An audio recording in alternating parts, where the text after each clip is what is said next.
Hello everybody, welcome you guys to my channel. Welcome everybody to Wheelback RV Master.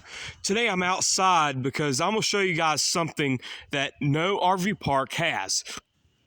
Today we're going to be taking a look at the well, and we're going to talk about this. So what is your well?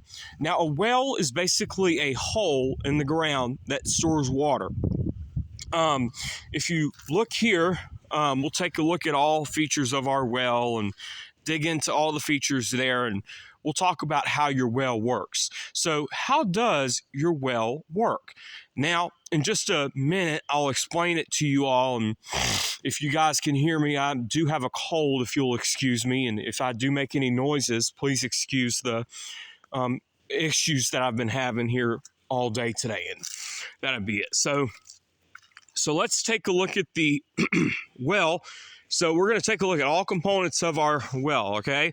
So we're going to start back here, which is basically the effluent line from the well, from the tank. You're going to have your pipe, which comes up out of the ground, and you're going to have your control box. You're going to have your Schrader valve, and you're going to have your pressure switch, your air volume control valve, and your pressure gauge. We will now take a look at all of the components to your well. So if we walk over here to the side, you see back here, this is the wellhead. Now typically on a wellhead, you're going to have a 4-inch line.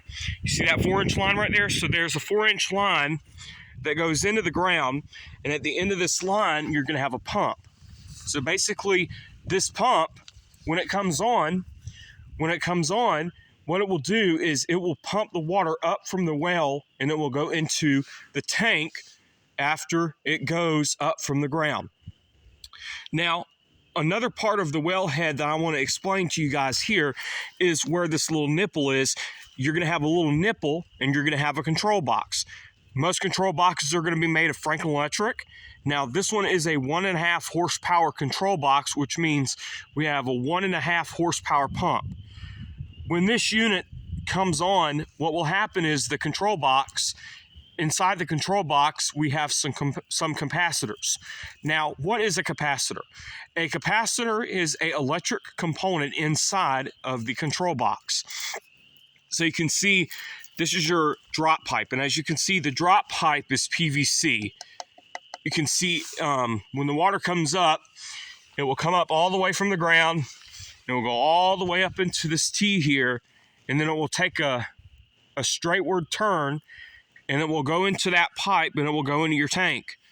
Now, a little bit to our left, if you can see this little attachment to our left. You can see that right there is a Schrader valve. So you see, my friends, that is a Schrader valve. So a Schrader valve is designed to help pull air into your line when the water comes into your tank. So I'll tell you guys about the purpose of this Schrader valve. So this right here, my friends, is an old Schrader valve that had to be replaced from our well a couple of weeks ago. We had to have somebody come out and replace our well. So this tank is a little bit different. Now, we have a galvanized tank, and the galvanized tank is required to have that Schrader valve. So I'm going to stand up, and I'm going to explain to you guys about the Schrader valve. So when the pump kicks on, or when the pump shuts off, you see that little device there in the center? It's going to be like a bicycle tire valve.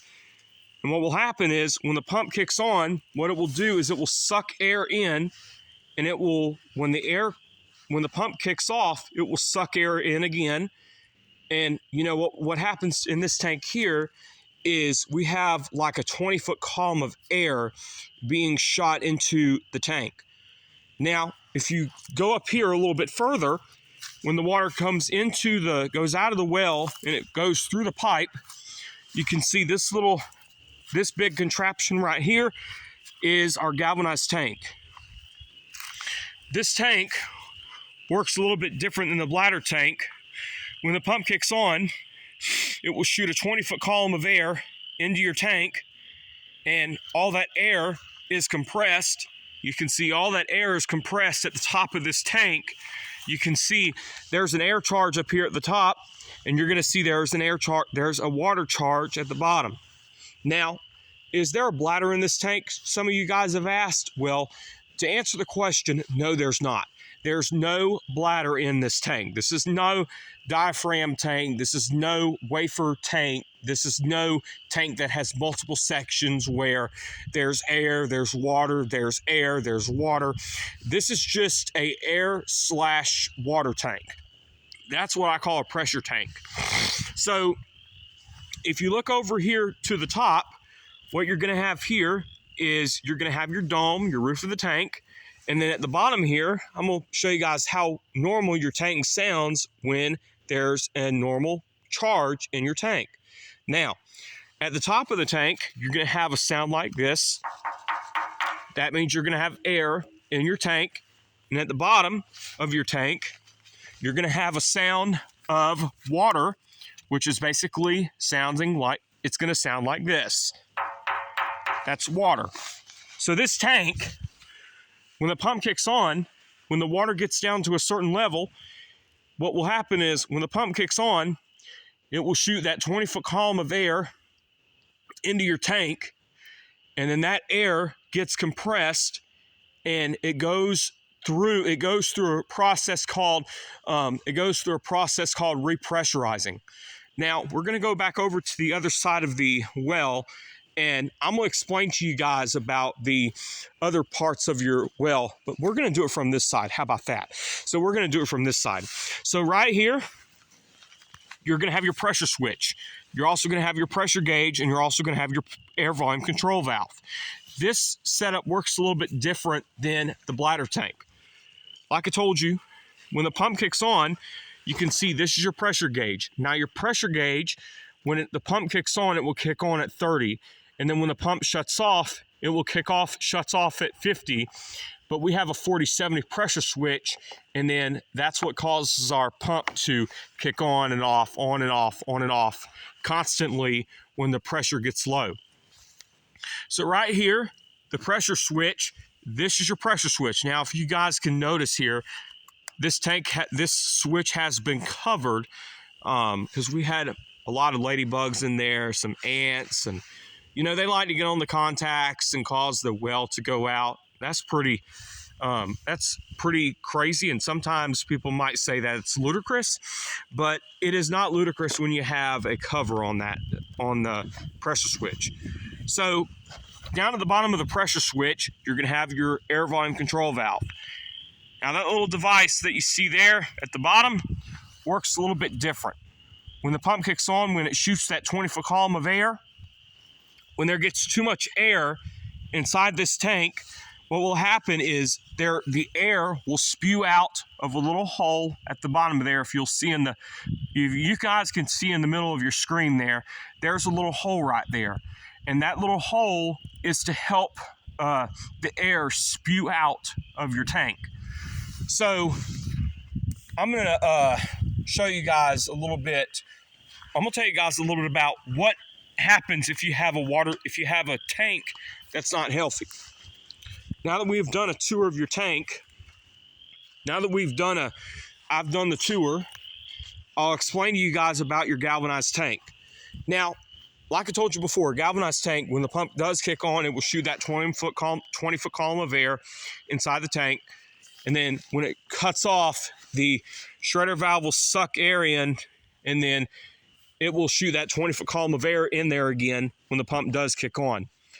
So typically enough, if you have a tank that is not healthy enough, you're going to have an air charge from here all the way to here.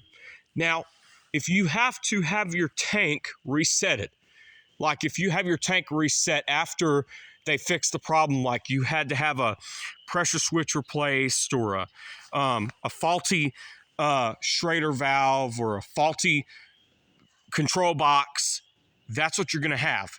Now, if you notice that this tank is coming on, if you see here, this is metal, okay?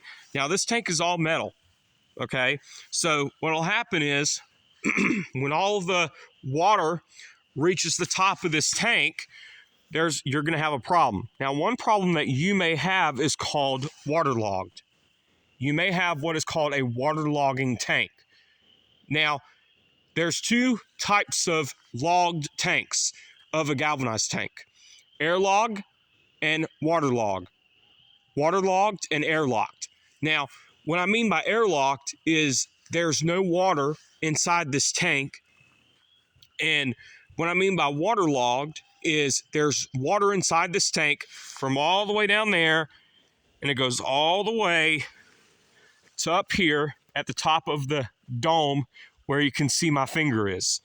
So you see there, all that water will go into your tank, and all what that's going to do is that's going to make your pump short cycle. That click, click, click, click effect on your pump, that's going to cause a lot of problems with your tank. So you're going to have a bunch of issues if your tank acts up and it's not normal. Now, again, to demonstrate the effect of a tank, I'm going to show you guys what you can do. Now, one thing you can do is you can take your hand and you can punch it like this, and then you can go to the bottom. You see this part right here? This part right here is air.